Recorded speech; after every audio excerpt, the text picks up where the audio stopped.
Muy buenas, soy Enel y os traigo un vídeo sobre los ajustes expertos de la sección de relleno y falda del programa Prusa Slice. En este vídeo solo se cubrirán los ajustes expertos, pero te recuerdo que en mi canal encontrarás una serie de vídeos explicando los ajustes básicos y avanzados, por si quieres ver algún parámetro que no se explica en este vídeo. Así que sin más demora, ¡comenzamos! Bien, para ver los ajustes expertos en el apartado de relleno, falda y balsa, lo primero vamos a cargar una pieza, en este caso yo he cargado esta pieza de Mewtwo, que nos va a servir de ejemplo para ver todas estas opciones. En la parte de relleno podemos ver, por un lado, que podemos ajustar la tasa de flujo y la separación entre pasadas para la parte de alisado. Recordad que el alisado eran como unas pasadas que hacía una vez terminada la impresión, sin realizar extrusión de material, simplemente para eliminar posibles marcas que hubiesen quedado en la superficie. Para poderlas modificar tenemos que tener primero marcado el alisado y luego podemos ajustar la tasa de flujo y la separación entre pasadas del alisado. Estos dos ajustes son bien sencillos. La tasa de flujo es la cantidad de plástico que va a extruir durante las pasadas de alisado. En vídeos anteriores ya os dije que el alisado simplemente pasaba con el extrusor caliente sin realizar extrusión como tal de material, es decir, no salía plástico por la boquilla. Bueno, pues en realidad sí que salía, lo único que es muy poco. Servirá para rellenar aquellas imperfecciones que pueda haber en la superficie. Si hay algún surco o algún hueco, esto lo rellena. Pues aquí podéis ajustar esa tasa de flujo, que antes no aparecía, era un ajuste que aparecía invisible si estábamos en la parte de avanzado, pero al pasar a experto ha aparecido y por defecto es el 15%. Además, también permite ajustar la separación entre pasadas del alisado. Podemos decir que sea más junta o más separada. Esto al final dependerá un poco también de vuestra boquilla. Si las ponéis muy separadas, igual con el alisado conseguís dejar más marcas de las que había. Por tanto, conviene no separarlo demasiado para que las pasadas estén muy juntas y el resultado sea lo más uniforme posible. Luego tenemos una opción que nos permite generar rellenos sólidos cada un cierto número de capas. Vamos a verlo laminando a Mewtwo. En este caso voy a quitar la opción de recorrido, que es la que teníamos activa del vídeo anterior, y veis que el relleno lo tengo fijado en un 10%.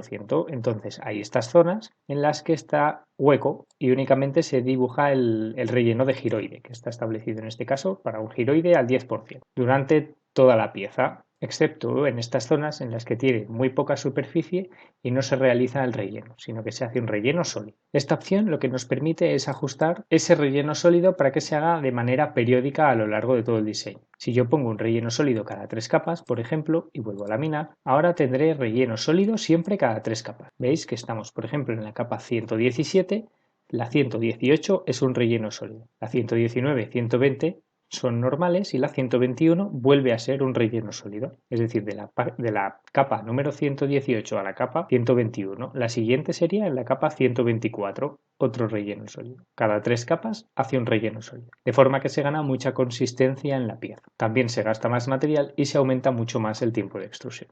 La siguiente opción ya la habíamos visto sin necesidad de tener el relleno sólido. Cuando no establezco un relleno sólido, desactivando la opción poniendo 0 capas y lamino, ya había zonas que veis que tienen un relleno sólido, porque era con una sección muy pequeña, como para hacer esta parte de relleno. Veis que la parte de la cola o la parte del brazo son pequeñas y el relleno es siempre sólido. Esa superficie la establecéis aquí, en el área del umbral de relleno sólido. Por defecto viene en 70 milímetros cuadrados.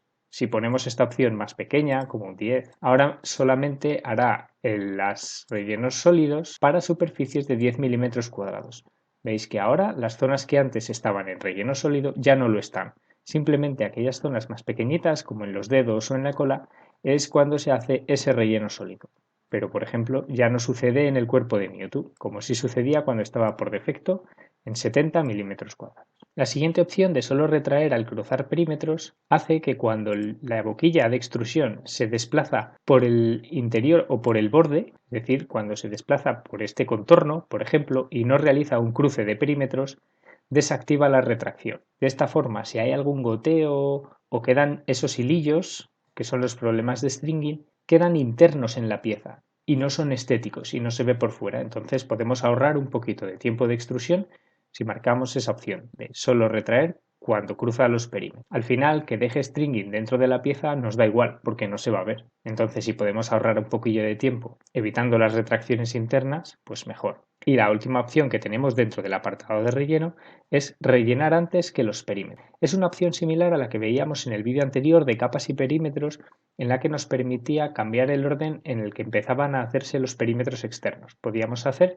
que primero empezase por los perímetros externos, o si no marcábamos esa opción, primero hacía los perímetros internos y los perímetros externos los dejaba para el final. Y en ese vídeo ya os comenté que el relleno se podía solapar con los perímetros para generar una mejor unión entre lo que es el relleno o la parte interna de la pieza y ese cascarón o esos perímetros externos de la pieza. Bien, pues ahora podemos ajustar cuándo queremos que se imprima el relleno. Si queremos que se imprima el relleno antes de hacer los perímetros o después de hacer los perímetros. Lo normal es rellenar siempre después de hacer los perímetros. Y os cuento por qué. En estas partes, por ejemplo, sobre todo cuando tenéis la primera capa en la base, esta en concreto ha quedado bastante pequeña, pero si empezáis a dibujar el interior antes del perímetro, es posible que los bordes del relleno se despeguen, porque no se pegan a nada. Es como cuando empezáis a dibujar el perímetro, también hay riesgo de que la primera parte del perímetro, en este caso interno, si empieza dibujando los perímetros internos, la probabilidad de que se despegue justo al inicio es mayor que cuando ya ha dado 2 vueltas y los perímetros se están pegando entre sí, porque ya tienen más adherencia, tanto entre ellos como con la base, porque la superficie es mayor. Cuando se empieza a imprimir el relleno, ya tiene un punto de apoyo en los extremos. Por tanto, cuando empieza a imprimirse ya se pega en los perímetros y cada vez que llega al final queda adherido a estos perímetros y estos perímetros le sirven un poco de soporte o de base o de refuerzo para evitar que se despegue de la base. Por eso la opción por defecto es desactivada, porque primero se hacen los perímetros y luego se hacen los rellenos.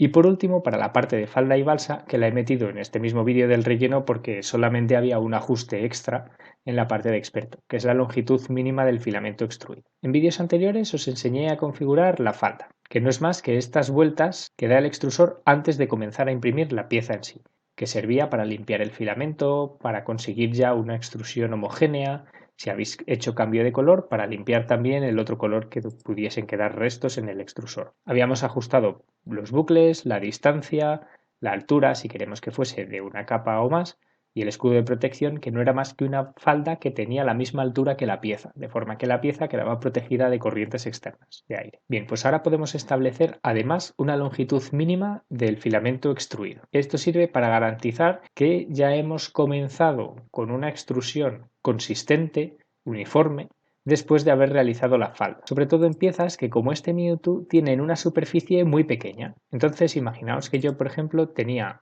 establecida la falda en 2 bucles. Al laminar esto es muy pequeñito porque veis que el punto de apoyo realmente es muy pequeño. Entonces esta cantidad de filamento puede que no sea suficiente para purgar todo el color o para deshacer toda la retracción que pudiese quedar de alguna impresión anterior, para evitar que después de la falda siga teniendo una extrusión inconsistente.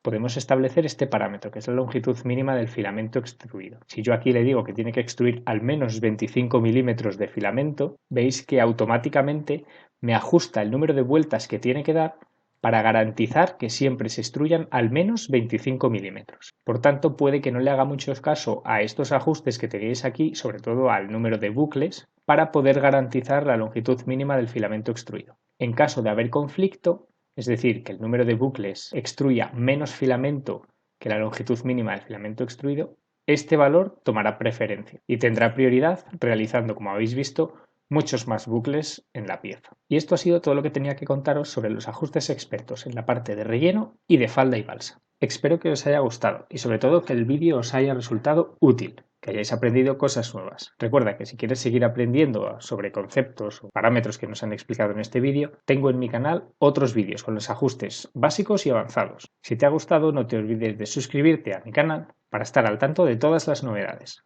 Nos vemos en el siguiente vídeo.